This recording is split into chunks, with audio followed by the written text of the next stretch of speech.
Bonda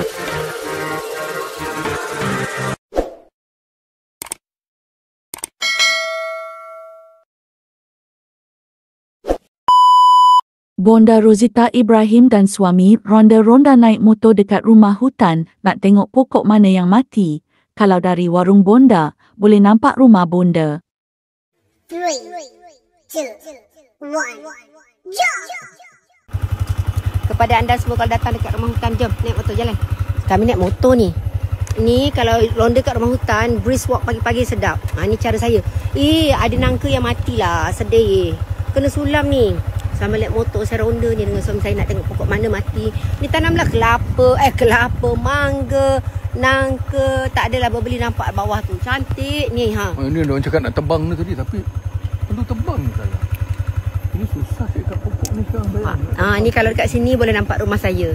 Suami saya membebel. Jom jalan jom.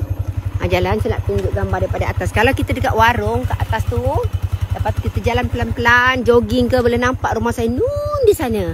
Hati-hati bawa. Rumah tu nampak tu. Tu nampak tu. Itulah rumah bonda. Nampak daripada warung bonda. Ni daripada sini tinggi warung bonda tu anda akan nampak pokok-pokok bersusun. Inilah kerja bonda. Membebel. Nama saya ialah bondaku ikan kaloi Raja Bebel.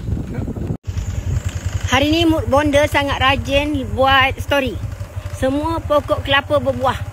Mudah-mudahan boleh juga dijual sikit-sikit buat tambah-tambah belanja dekat warung tu.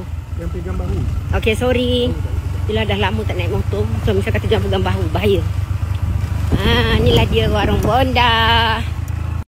Thank you for watching.